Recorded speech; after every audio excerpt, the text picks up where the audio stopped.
آج 40 نووی کی جو حدیث ہم پڑھ رہے ہیں اس میں غصے کی ممانعت ہے، شدت کے ساتھ، تکرار کے ساتھ۔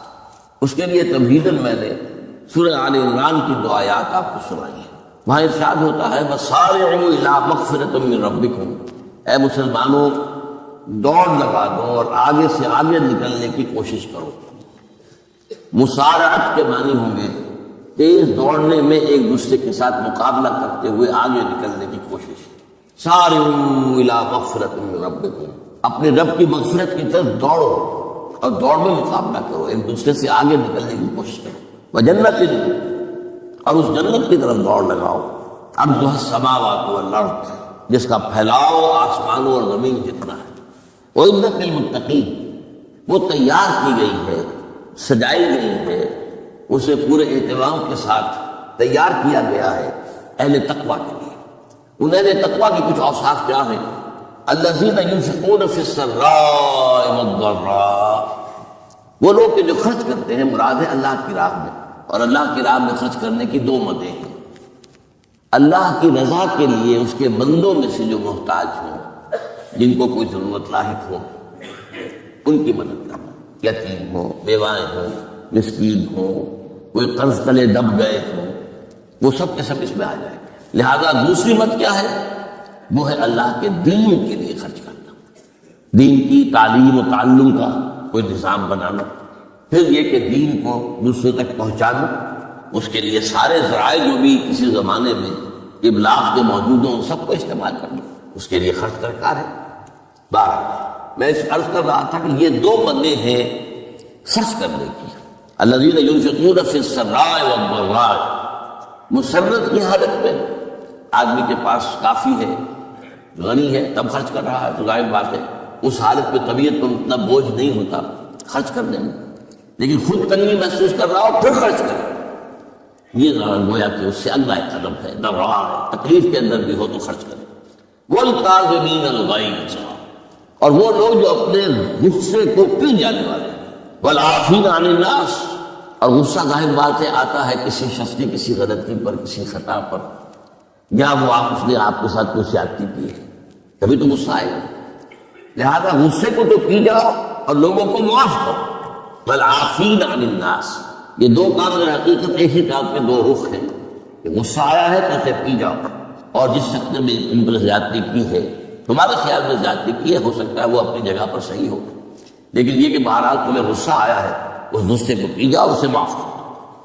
واللہ یحب المحسنین، اور ظاہر بات ہے کہ اللہ تعالیٰ کو تو ایسے محسنین ہی پسند ہے۔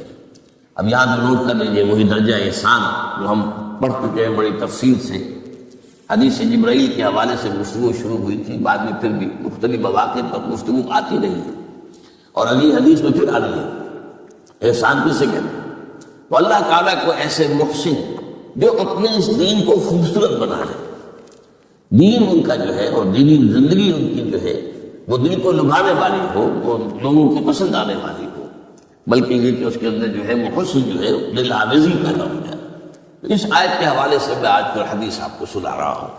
اس کے راوی حضرت ابو ہریرہ رضی اللہ تعالی عنہ، انہوں نے ذکر کیا ہے، اور اس کی روایت بھی ہے امام بخاری نے کی ہے رحمہ اللہ، ان رجلا قال للنبی صلی اللہ علیہ وسلم، ایک شخص نے حضور صلی اللہ علیہ وسلم سے عرض کیا، اوصی نے، حضور مجھے کچھ وصیت فرمائیے۔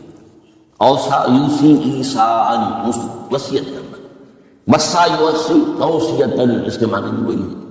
وصا یوصی کے معنی ہو جائیں گے تدریجاً، مسلسل وصیت کرتے رہنا، نصیحت کرتے رہنا۔ اور ایک ہے ایک مرتبہ آپ نے ایک بات کہہ دی، اوصی نے، مجھے وصیت فرمائیے، مجھے نصیحت فرمائیے۔ قال لا تغضب، آپ نے ایک ہی بات فرمائی، غصہ نہ کیا کرو، مغلوب الغضب نہ ہو جائے کہ غصہ آئے اور تم پر چھا جائے، تمہارے اوپر اپنا غلبہ کرے۔ فردد من عالم، اب اس شخص کے دل میں شاید کوئی اور بات تھی، اس نے پھر پوچھا، اوصنی حضور، بس کیجیے وصیت۔ آپ نے پھر فرمایا لا تغضب، پھر پوچھا، وہ تکرار کرتا رہا، اور حضور نے بھی ہر مرتبہ وہی بات کہی۔ اب اس سے اندازہ ہو جاتا ہے کہ یہ اس بات کتنی اہم ہے۔ کب؟ پہلی بات تو میں آپ کو یہ بتا دوں کہ غصہ آ جانا کوئی غیر فکری بات نہیں ہے، غصہ اللہ تعالیٰ نے انسان میں رکھا ہوا ہے، البتہ غصے کے اعتبار سے حضرت حسن غالب الحسن بصری رحمہ اللہ ان کا ایک قول بڑا حکیمانہ ہے، بہت حکیمانہ ہے۔ وہ فرماتے ہیں کہ ایک انسان تو وہ ہوتا ہے جو پورا انسان ہوتا ہے، مکمل انسان ہوتا ہے، ایک ہوتا ہے نصف رجل، آدھا انسان، وہ انسانیت کے معیار پر پورا پورا نہیں ہوتا، ہاں نصف آدھا، اور ایک انسان ہوتا ہے نصف رجل، وہ انسان ہوتا ہے، وہ حیوان ہوتا ہے۔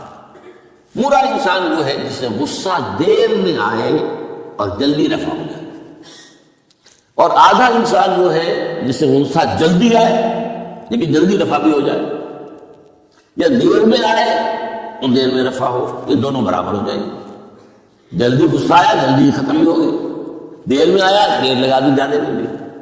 اور جو شخص سے انسانیت کا مستحق ہی نہیں کہ اسے انسان مانا جائے، وہ غصہ جلدی آ جائے اور دیر میں جائے تو وہ اصل میں پھر انسان نہیں، وہ اخلاقی اعتبار سے پورا انسان کہلانے کا مستحق ہے۔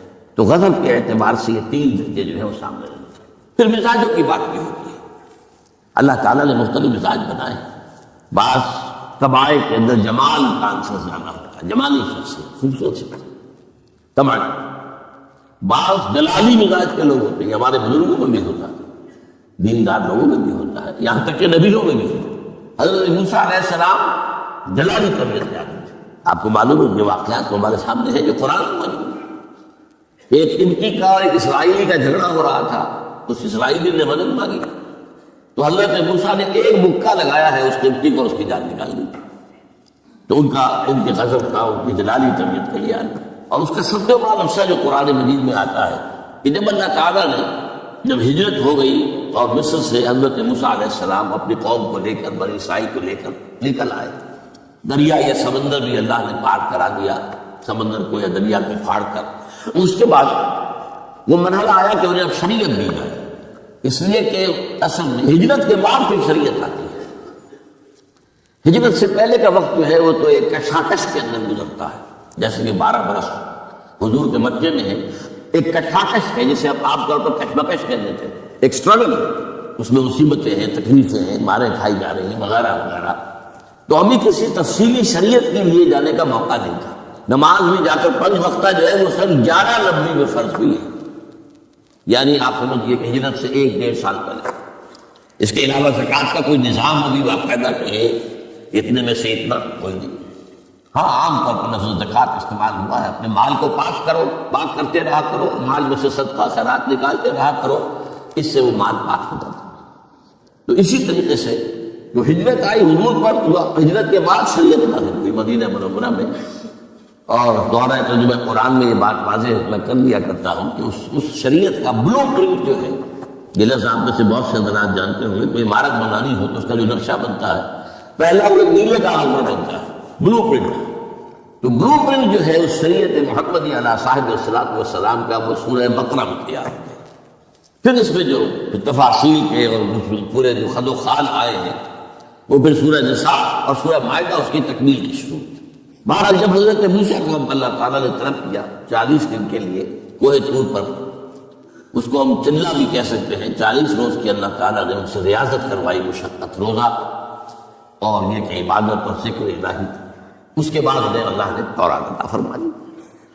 اس میں آپ کو یاد آ جانا چاہیے حضور سے بھی قرآن مجید کے نزول سے قبل اسی طرح کا معاملہ غار حرا میں آپ کی جو خلوت گزینی ہوتی تھی، اور وہاں پر جو بھی آپ اب کیا عبادات کرتے تھے یہ ہمیں معلوم نہیں ہے، لیکن یہ ہے کہ عام طور پر جو محدثین نے کہا ہے کان صفت تعبدہ فی غار حرا التفکر بالاعتبار، غور و فکر کرتے تھے یہ کائنات کیا ہے، کیا اس کا نظام ہے، یہ معاشرہ ہمارا کدھر جا رہا ہے، یہ خرابیاں کیوں بڑھ رہی ہیں، یہ کیوں انسان کا خون کرتا ہے، یہ کیا بات ہے، یہ کیا وجہ ہے کہ کچھ لوگ بھوکے مر رہے ہیں، کچھ لوگ جو ہے ان کے پاس بہت دولت جمع ہو گئی، یہ غور و فکر جو ہے تو یہ آپ کا رہا ہے مارا، لیکن یہ کہ تخلیہ اور غار میں آپ کا قیام یہ اپنی جگہ پر ثابت ہے۔ تو اسی طریقے سے وہاں 40 دن کا معاملہ ہوا حضرت موسیٰ علیہ السلام کے ساتھ۔ اس کے بعد الواح دے دی گئی، جو پتھر کی تختیاں تھیں ان کے اوپر جو احکام عشرہ ہے، 10 کمانڈمنٹس، جو بنیاد ہے، جیسے میں نے کہا کہ سورہ بقرہ جو ہے شریعت محمدی کی اساس ہے، تو شریعت موسوی کی اساس وہ 10 کمانڈمنٹس ہیں جو کہ پتھر کی سلوں پر لکھی ہوئی دی گئی ہیں حضرت موسیٰ علیہ السلام کو کوہ طور پر۔ اب پیچھے کیا ہوا؟ حضرت موسیٰ کی اس غیر حاضری میں سامری کو موقع مل گیا، اس نے گمراہ کرنے کے لیے ایک شعبدہ دکھایا، اور وہ شعبدہ کیا تھا؟ آل فرعون کے جو زیور وغیرہ ہوتے تھے ان لوگوں کے، وہ ان بنی اسرائیل کے لوگوں کے پاس امانت رکھا تھا، یعنی انہیں بھی اندازہ یہ تھا کہ اسرائیلی جو ہے یہ بددیانت نہیں ہے، یہ جو ہے اس کے اندر جو ہے وہ نہیں کریں گے کوئی خیانت، خائن نہیں۔ بہرحال چونکہ حضرت ابراہیم کی اولاد تھے، حضرت یعقوب کی اولاد تھے، تو چاہے اور ان میں خرابیاں آ گئی ہوں گی، لیکن یہ اندازہ انہیں تھا کہ یہ امین لوگ ہوتے ہیں تو ان کے پاس امانت رکھی ہوتی۔ جب وہ نکلے وہاں سے وہ ساری چیزیں بھی ساتھ لے کر آ گئے، اس کو کہا اس نے سامنے، دیکھیں یہ تھے یہ تو نجس تمہارے لیے جائز نہیں، اس حد تک تو بات ٹھیک ہوئی۔ پھر ان کو پگھلا کر اور ایک بچڑے کی شکل بنا لی، اور اس کے اندر ایسا کچھ میکینزم رکھا کہ اس میں سے ہوا گزرتی تھی، اندر سے کھوکھلا تھا، تو آواز ایسی آتی تھی جیسے کہ بچڑا ڈکرا رہا ہو۔ انہوں نے کہا یہ ہے تمہارا خدا۔ یہ موسیٰ کو جو مغالطہ لگا ہے، کس غلطی فہمی کے اندر وہ پڑ گئے ہیں، کہاں گئے ہیں، کس خدا کے پاس گئے ہیں، یہ خدا تو یہ ہے تمہارا خدا، اسے پوچھو۔ بہرحال وہاں کچھ لوگ جو ہے کافی بڑی تعداد میں لوگوں نے پرستی شروع کر دی۔ اب جب اللہ نے بتایا اے موسیٰ تمہاری قوم پیچھے فتنے میں پڑ چکی ہے، اور اس کی بھی ایک عجیب بات ہے، بتائی دوں آپ کو کہ حضرت موسیٰ کے لیے جو اللہ نے وقت معین کیا تھا کوہ طور پر آنے کا، آپ اس وقت مقرر سے پہلے پہنچے۔ شوق اللہ نے ایکسپلینیشن کال کی، یہ سورہ طٰہٰ میں موجود ہے۔ ما أَجْلَكَ عَنْ قَوْمِكَ يَا موسیٰ، موسیٰ یہ تم اپنی قوم کو چھوڑ کر جلدی کیوں آئے؟ ابھی تو وقت معین نہیں آئے، کیوں آئے؟ اب حضرت موسیٰ تعجب سے کہتے ہیں کہ مجھے تو شاباش ملنی چاہیے تھی کہ میں تو میرا شوق دیکھ، میرا اشتیاق دیکھ، اور الٹی جو ہے ایکسپلینیشن کال کرنی پڑ رہی ہے۔ قال عجلت الیک ربی لترضیٰ، پروردگار میں تو جلدی کر کے آیا اس لیے تو راضی ہو جائے کہ تیرے طلب کرنے پر میں وقت معین سے بھی پہلے پہنچ گیا۔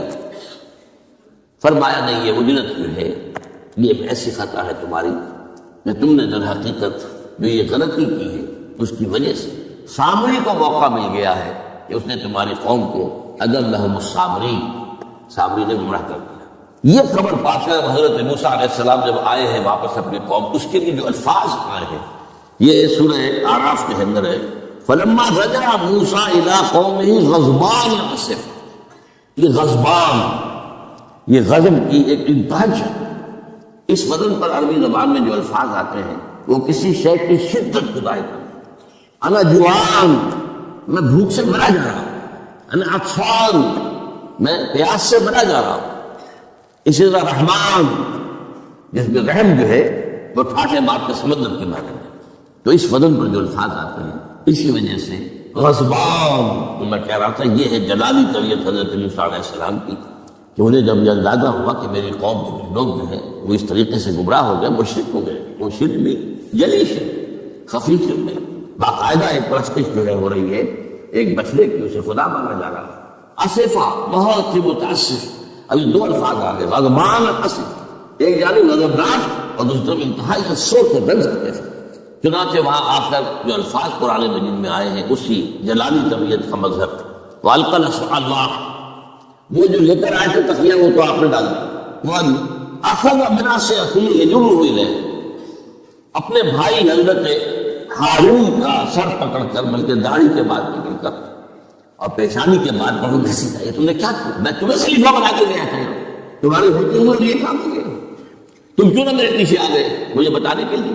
بارہ چونکہ خلیفہ بنا کر گئے تھے، انہیں رہنا تو وہاں تھا، لیکن انہوں نے کہا کہ مجھے اندیشہ یہ ہوا کہ آپ یہ کہیں گے کہ تم نے بنی اسرائیل میں تفرقہ پیدا کر دیا، اس لیے میں نے برداشت کیا، کیا کرنا، روکتا رہا میں، لیکن یہ کہ میں نے ان کے درمیان جو ہے کوئی بہت بڑا قدم نہیں اٹھایا۔ لیکن بہرحال اس کے بعد جو قدم اٹھایا گیا وہاں پر وہ فیصلہ کیا گیا کہ 12 قبیلوں میں سے ہر قبیلے کے جتنے لوگوں نے یہ شرک کیا ہے اسی قبیلے کے لوگ جو توحید پر قائم رہے وہ اپنے بھائیوں کو قتل کریں اور ذبح کریں۔ تو تورات کی روایت کے مطابق 70,000 یہودی قتل ہوئے، اور یہیں سے قتل مرتد کی سزا اسلام میں یہ قتل ہے۔ یہ سب بات لوگ کہتے ہیں جو منکرین حدیث ہے آج کل اور روشن خیال ہے، اور جو اپنی روشن خیالی کا جو سند لینا چاہتے ہیں مغرب سے، تو مغرب کا تصور تو یہ ہے کہ یہ انسانی حقوق میں سے ایک مسلمان ہے، اسے اگر عیسائیت پسند آ گئی عیسائی ہو جائے، اس کا حق ہے، کیونکہ مجرم تو نہیں۔ یہ تمہاری شریعت میں یہ کہ قتل کر دیا جائے؟ یہ تو حقیقت جو بنیادی حقوق ہے انسان کے، اس کے خلاف ہے۔ اسی طریقے سے ایک مرد اور ایک عورت رضامندی سے زنا کرتے ہیں، آپ کو کیا اعتراض ہے؟ جو ان کا حق ہے۔ ہاں مائنر نہ ہو، چھوٹے نہ ہو، نابالغ سے زنا نہ کیا گیا ہو، جبر نہ کیا جائے، جبر کریں گے تو مجرم ہو جائے، لیکن اگر رضا کے ساتھ معاملہ رضامندی سے وہ کرتے ہیں رضا، کوئی جرم نہیں ہے، ان کی مرضی ہے۔ تو یہ سارا تصور جو ہے حقوق انسانی کا، جس طرح کا ایک مبالغہ آمیز تصور دنیا میں ہو گیا ہے، اس کی روح سے ہمارے ہاں بھی جو لوگ ہیں جو انہیں کو ماڈل بنا رہے ہیں اب، تو وہ کہتے ہیں کہ قرآن میں کہاں ہے مرتد کی سزا، اس طرح قرآن میں کہاں ہے رجم کی سزا۔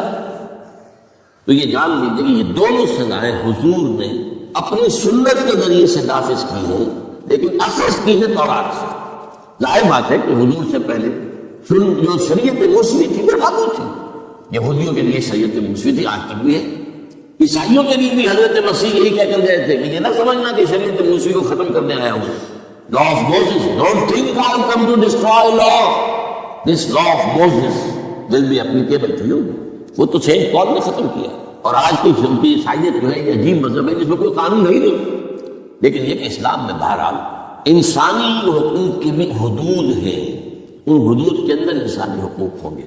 ہاں اگر آپ مسلمان ہیں اور آپ کو کوئی اور پسند آ گیا، آپ مسلمان لوگ کو چھوڑ دیجیے، دارالاسلام کو چھوڑ دیجیے، بات کریں گے، لیکن یہ ہے کہ دارالاسلام میں رہتے ہوئے آپ کو اختیار نہیں ہے۔ اس کی وجہ ہے کیونکہ اسلامی ریاست کی بنیاد ایک نظریے پر ہے، وہ نسل پر نہیں ہے، وہ رنگ پر نہیں ہے، وہ زبان پر نہیں ہے، نظریے پر۔ نظریے کو کمزور کر دینے والی شے یہ ہے کہ لوگ سازش کر کے ایک وقت میں ایمان ڈالیں اور پھر مرتد ہو جائیں تاکہ اسلام کی ہوا اکھڑ جائے۔ اور اس کا معاملہ سورہ آل عمران کے اندر موجود ہے کہ وقال طائفۃ من اہل الکتاب آمنوا بالذی انزل علی الذین آمنوا وجہ النہار واکفروا آخرہ لعلہم یرجعون۔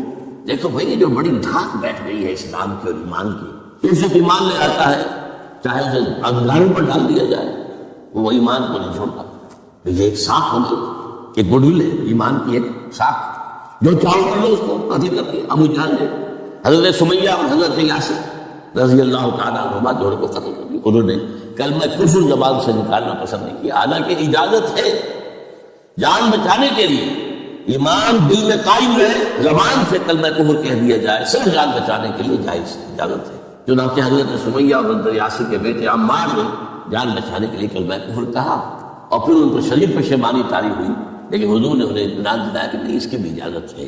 باقی جو مقام تمہارے والدین نے حاصل کیا وہ تو بہت مقام ہے، لیکن وہ عزیمت اپنی جگہ، یہ رخصت بھی اپنی جگہ، دین کا ایک حصہ ہے۔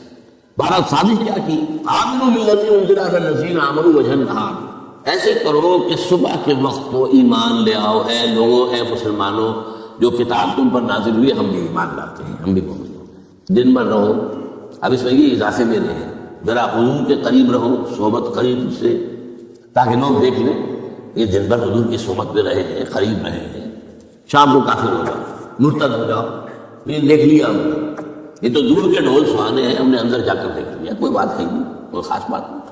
اس سے کیا ہوگا، لعلہم یرجعون، کچھ نہ کچھ لوگ ضرور جو ہیں وہ متزلزل ہو جائیں گے۔ آخر سب لوگ تو برابر کے نہیں ہوتے، نہ ہر زن نسل و نہ ہر مرد مرد، کمزور ایمان والے لوگ تو تھے نہ، اور ان سے بھی نیچے منافقین بھی موجود تھے، لیکن کمزور ایمان والوں کے دل کے اندر بھی خدشہ پیدا ہوا ہوگا، وسوسہ اندازی کا شیطان کو موقع مل گیا کہ بھائی کو بات دیکھی ہوگی نا، انہوں نے بڑے بھلے لوگ تھے، بڑے اچھے لوگ تھے، بڑی نیکیتی سے ایمان لائے تھے، اور حضور کی مصوبت میں اور محفل کے اندر بڑے مؤدب ہو کر بیٹھے رہے تھے، بڑی توجہ سے انہوں نے حضور کا کلام سنا تھا، تو آخر کوئی بات تو ہوگی نا جو دیکھی ہے، تبھی تو وہ جو ہے وہ اسلام کو چھوڑ کر چلے گئے۔ اس فتنے کا سد باب کرنے کے لیے قانون بنا ہے، جو اسلام لائے دیکھ بھال کر لائے، اس لیے کہ ظاہر بات ہے کہ یہ تو اب ایک وادی، اس کے اندر قدم رکھنا ہے جس میں مشکلات بھی آئیں گی، تکالیف بھی آئیں گی، لیکن یہ کہ بہرحال اس سے رجوع کرنے کا پھر حق نہیں ہوگا۔ اسلام اگر چھوڑو گے تو قتل کیے جاؤ، یہ کنڈم کرنا اس کو شریعت اسلامی کے خلاف بغاوت قرآن میں نہیں ہے، لیکن ازور قرآن تورات پر بھی لفظ قرآن کا اطلاق ہوتا ہے۔ چنانچہ مکے کے کفار و مشرکین کا قول نقل ہوا ہے، قالوا لن نؤمن بهذا القرآن والذی بین یدیہ، انہوں نے کہا نہ تو ہم اس قرآن پر ایمان لائیں جو یہ محمد پیش کر رہے ہیں اور نہ اس قرآن پر جو ان سے پہلے ہے. تو تورات کو بھی ایک معنی میں قرآن کا لفظ جو ہے اس کا اطلاق ہوتا. تو حضور صلی اللہ علیہ وسلم نے یہ دو سزائیں جو ہیں قتل مرتد اور رجم کی سزا بھی ظاہر بات ہے قرآن میں نہیں ہے، مانتے قرآن میں نہیں، لیکن شریعت جو ہے وہ صرف قرآن پر مبنی نہیں ہے.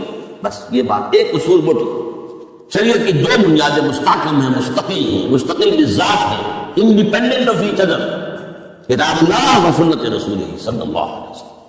اللہ کی کتاب اور اللہ کے رسول کی سنت، صرف قرآن نہیں. یہ اہل قرآن جو بھی کہلاتے ہوں، جن کو منکرین حدیث کہنا چاہیے، جو یہ قرآن مجید کو ہی سمجھتے ہیں کہ بس یہی بہت کافی ہے، اس کی پھر تعبیریں جو کرتے ہیں، ان میں سے دو آدمی بھی نماز پر متفق نہیں. نماز کتنی ہوں گی، نماز ہے بھی کہ نہیں، صلاۃ کے معنی نماز ہے بھی کہ نہیں متفق نہیں. کیسے ہوں گے؟ تو سنت رسول سے معین ہوا ہے. صلو کما رأیتمونی اصلی، نماز پڑھو جیسے مجھے دیکھتے ہو میں نماز پڑھتا ہوں. سارا معاملہ تو اس سے. تمہارا حال اس اعتبار سے یہ جو میں نے آپ کو حضرت موسیٰ علیہ السلام کا معاملہ بتایا، تو اس میں ایک بات قائم کرنا چاہتا ہوں آپ کے ذہن میں کہ غضب کب آتا ہے انسان، غصہ کب آتا ہے؟ کسی نہ کسی حمیت پر سج پڑتی ہے تو غصہ آتا ہے. یا تو حمیت ذات ہے، آپ نے محسوس کیا میری ذات کے اوپر جو ہے حملہ کیا گیا ہے، میری شہرت پر، میری عزت پر، لہذا غصہ. یا یہ کہ میرے خاندان جو حرف لایا گیا، بے حرمتی کی گئی، یا میری قوم اور وطن پر، اور یا اللہ کے دین پر. تو اس میں حمیت دینی پر غصہ آنا یہ ظاہر بات ہے کہ مستثنیٰ ہو جائے گا ان غصوں سے جو حمیت ذاتی پر آیا ہے، یا حمیت عائلی پر آیا ہے، یا حمیت قومی وطنی پر آیا ہے. لیکن یہ کہ اللہ کے دین کے معاملے میں غضبناک ہو جانا، اس میں ظاہر بات ہے کہ فرق پڑ جائے گا بنیادی طور پر. تو حضرت موسیٰ کا غصہ جو آیا ہے وہ اس پر آیا ہے کہ میری قوم، یہ وہ لوگ جنہوں نے 9 جو ہے معجزے وہ تو مصر کے اندر رہتے ہوئے دیکھے. وَلَقَدْ آتَيْنَا مُوسَىٰ 9 آیات بینات، سورہ بنی اسرائیل میں ہے. 9 معجزے، شروع میں 2 تھے پھر آتے چلے گئے، اور پھر اتنے بڑے بڑے معجزے دیکھے. سب سے بڑا معجزہ سمندر کا پھٹ جانا، اور اسی صحرائے سینا کے اندر اس پڑاؤ جو ڈالا ہے کوہ طور پر، اس سے پہلے من و سلویٰ کا نزول ہوا ہوگا. ایک چٹان سے 12 جو ہے چشمے بھی پھوٹے ہیں، یہ سب کچھ دیکھا. تب حال یہ ہے اس کا. تو اس پر غصے کا آنا، غضبناک ہو جانا، یہ گویا کہ بالکل معقول ہے، قریب قیاس ہے. یہ اس میں بھی ایک اور مثال ہے اللہ کے رسولوں میں سے. انہیں بھی حمیت دینی پر غضبناک ہوئے اور انہیں غصہ آیا شدید. تو حضرت یونس علیہ السلام تھے. وَظَنُّوا إِذْ ذَهَبَ مُغَاضِبًا وَظَنَّ أَن لَّن نَّقْدِرَ عَلَيْهِ. نینوا ایک شہر ہوتا تھا عراق کے شمال کے اندر، وہاں یہ بھیجے گئے تھے رسول بنا کر. انہوں نے دعوت دی، جو بھی تلقین، نصیحت، تبلیغ، حق ادا کر دی. قوم ایمان نہیں لائی، کفر پر نہیں رہی. اس کے بعد یہ غضبناک ہو گئے. اب یہ غضب جو ہے یہ دین کا غضب ہے، اپنی قوم کو چھوڑ کر چل گئی.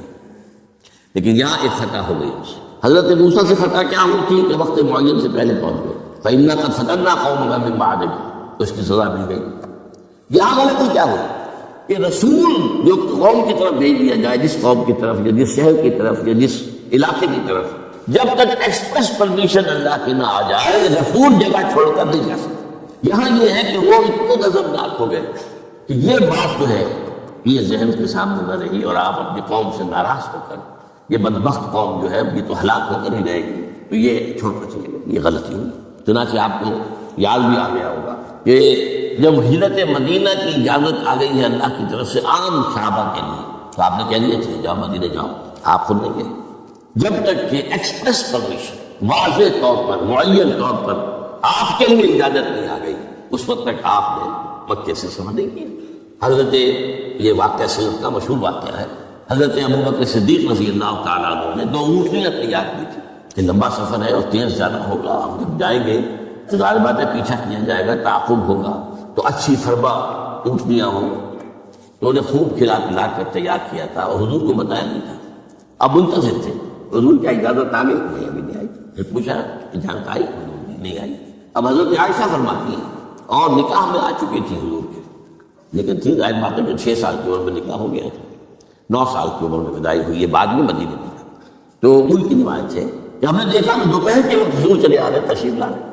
اب یہ بات بڑی غیر معمولی تھی. عرب میں یہ جو وقت ہے قیلولے کا، ظہر اور عصر کے درمیان، اس میں بازار بھی بند ہو جاتے ہیں، آفیسز بند ہو جاتے ہیں، اور یہ کہ کسی کے گھر آنا جانا بھی نہیں، یہ کہ آپ کو کھانے پر بلایا ہو دوپہر کے بعد دوسری، لیکن آنا جانا نہیں ہوتا، وزٹ نہیں ہوتی، تو بڑے حیران ہوئے۔ حضور نے اپنا چہرہ وغیرہ چھپایا ہوا بھی ہے اپنے رومال میں، تشریف لائے اور آ کر کہا کہ میں اندر آنا چاہتا ہوں۔ حضرت عمر بن خطاب تشریف لائیے، یہ تو آپ کی اب ظاہر بات ہے حضرت عائشہ سے نکاح تو ہو چکا تھا، وہ تو محرم تھی، یہاں کوئی نامحرم نہیں ہے، آپ آئیے۔ آ کر آپ نے کہا کہ ہم بکر اجازت آ گئی۔ اب حضرت ابو بکر کی خوشی کا ٹھکانا نہیں تھا، دل میں سوچتے تھے کہ اب مجھے شاباش ملے گی۔ عرض کیا حضور میں نے 2 اونٹنیاں تیار کر رکھی ہیں، خوب کھلا پلا کر فرما کیا تیار کیا۔ حضور نے تھوڑا سا توقف فرمایا، اچھا میں 1 اونٹنی میں استعمال کروں گا، لیکن میں اس کی قیمت ادا کروں گا۔ حضرت ابو بکر رو پڑے کہ حضور کیا مجھ سے بھی مغایرت ہے، میں نے اپنے جان و مال میں سے کون سی چیز آپ سے بچا کر رکھی، سارا مال آپ کو خرچ کر چکا۔ آپ نے اشارہ کیا حضرت عائشہ کے بارے میں، تو ایک مرتبہ پوچھا ہے کہ وہ تو آپ کی بھتیجی ہے، کیسے آپ کی کا نکاح ہو؟ کہ وہ دینی معاملہ ہوتا ہے، میں تم میرے دینی بھائی ہوگی، کوئی بھی بھائی کرے گی، بس اتنا کہنے کی دیر سے بیٹی پیش کر دی۔ تو میں نے اپنی کون سی چیز کو آپ سے بچا کر رکھا؟ یہ ان کے الفاظ نہیں ہے، یہ میں ان کے جذبات کی تعبیر اپنے الفاظ میں کر رہا ہوں، لیکن یہ واقعہ میں آتا ہے کہ رو پڑے۔ تمہارا یہ جب تک ایکسپریس پرمیشن نہیں آتی اس وقت تک رسول نہیں جا سکتا۔ حضرت یونس چھوڑ کے چل گئے، وَظَنُّونِ ذَهَبَ مُغَاضِبًا، مغاضب وہی غضبناک، تو اس کو اللہ تعالیٰ نے پکڑا، اس لیے کہ یہ غلطی ایسی تھی کہ جس کے اوپر پکڑ ہوئی۔ یہ تو کار رسالت کے اندر جو اس کی شرائط تھی ان میں سے ایک شخص کے اندر کرنی ہوئی ہے، لہذا پھر وہ آپ کو معلوم ہے کہ وہ مچھلی کے پیٹ میں گئے اور وہاں انہوں نے جو ہے لا الہ الا انت سبحانک انی کنت من الظالمین، تو آپ نے جو بھی وہ استغفار کیا ہے اللہ سے، پھر اللہ نے معاف کیا۔ پھر اس مچھلی نے ویل مچھلی کوئی ہوگی جو شط العرب میں معلوم ہوتا ہے، شط العرب میں اس نے نکلا ہے، اور شط العرب یہ دونوں دریا جو ہیں فرات اور دجلہ جب عراق کے جنوب میں آ کر ایک ہو جاتے ہیں تو وہ تو گویا کہ ایک بڑا سا چھوٹا سا سمندر بن جاتا ہے، اتنا بڑا وہ شط العرب کہلاتا ہے۔ اس سے ہو کر کے گلف میں آئے، اور گلف سے ہو کر کہیں مکران کے ساحل پر آ کر اگلا ہے اللہ کے حکم سے اس مچھلی نے حضرت السلام۔ اس پر ایک تحقیقی مضمون میثاق میں ایک زمانے میں شائع ہوا تھا، میں اب اس وقت کی تفصیل میں نہیں جا سکتا، کہ اس علاقے میں حضرت یونس علیہ السلام کو اور پھر وہ اس کے ساحل پر پڑے ہوئے، تو معلوم ہوا کہ یہاں پر غضبناک ہو جانا اگرچہ تھا اہمیت دینی کی وجہ سے، لیکن وہاں میں جو بنیاد ہے دین کی اور جو اس کی جو شرائط ہے ان میں سے کسی کو کراس کرنے کی اجازت نہیں۔ اس میں سے اگر کسی رسول سے بھی ہوا ہے تو پھر یہ کہ اللہ تعالیٰ کی طرف سے نرست ہوئی ہے۔ اور یہاں یہ نوٹ کرا دوں میں آپ کو، ہم جو مبالغے آمیزی کیا کرتے ہیں ناکوں کے اندر، اور آج کل انتہا ہوئی ہے ٹی وی کے اوپر، بعض چینلز کے اوپر ناک نہیں لاتے تو ان کے اندر جو مبالغے ہوتے ہیں، حضور نے فرمایا ہے مجھے یونس ابن متیٰ کو یہ فضیلت مت دو۔ اب یونس ابن متیٰ وہ ہے واحد رسول جن سے کچھ خطا ہوئی ہے اور جس پر سزا ہوئی ہے، تاکہ اور رسولوں میں سے کسی کے ساتھ ایسی بات سامنے خطا ہوئی ہے حضرت موسیٰ سے بھی، معاذلک عن قومک یا موسیٰ، لیکن خطا جو ہے اس کی کوئی سزا حضرت موسیٰ کو نہیں ملی۔ واحد رسول ہے حضرت یونس علیہ السلام، للہ قوم یونس، اور اس کا جو فائدہ پہنچا ہے، یہ جو آج کی جدید اکاؤنٹنگ ہے، debit and credit, Hare debit کے اگینسٹ کوئی انٹری برابر کی جو ہے کریڈٹ کی ہوگی، ہر کریڈٹ کے اگینسٹ ڈیبٹ کی ہوگی۔ یہ جو ڈیبٹ ہوا حضرت یونس کے خلاف، یہ کریڈٹ بن گیا قوم کے خلاف، قوم کے حق میں، کہ عذاب کے آثار شروع ہو گئے، جس کے بعد کے کسی قوم کے لیے دروازہ بند ہو جاتا ہے توبہ کا، جیسا کسی فرد کے لیے جب موت کے آثار شروع ہو جائے اب توبہ کا دروازہ بند ہے، تو جب وہ عذاب کے آثار شروع ہو گئے وہ قوم کو یاد آ گیا کہ یہ بات وہی ہو گئی جو یونس کہا کرتا تھا علیہ السلام۔ گھر سے نکلے آئے، پوری قوم باہر آ گئی اور چیخ چیخ کر رو کر گر گرا کر اللہ سے معافی مانگی، دعائیں کی، تو اللہ نے ان پر سے عذاب ڈال دیا۔ تو سورہ یونس میں اس کو بیان کیا گیا ہے کہ عذاب الہی کے جب شروع ہو جائے آثار پھر وہ ٹل نہیں سکتا الا قوم یونس۔ یہ صرف ایک ہی مرتبہ ہوا ہے، استثناء ہے واحد، حضرت یونس علیہ السلام کی قوم۔ اب آخری نقطہ میں آپ کو بتا رہا ہوں، اس حدیث میں ایک بات بڑی اہم ہے، یہ جو آپ نے فرمایا لا تغضب لا تغضب لا تغضب لا تغضب، ایک محسوس ایسا ہوتا ہے کہ یہ در حقیقت ہے شخصی تشخیص اور علاج۔ جو روحانی معالج ہوتے ہیں، ظاہر بات ہے رسول یزکی، روحانی معالج سے تزکیہ کرتے ہیں، اس طرح ہمارے ہاں صوفیہ جو ہیں جنہوں نے اپنا تزکیہ کرایا ہوتا ہے کسی بزرگ سے، وہ پھر دوسروں کا تزکیہ کرتے ہیں، یہ ایک سلسلہ ہے جو چل رہا ہے۔ تو اس میں یہ ہے کہ اس تزکیے کے اندر کی کون مطلب یہ نہیں کہ ایک ہی بات سب کو بتائی جا رہی ہے، ایسے بھی اذکار اور رات ہیں جو حضور نے سب کو بتائی.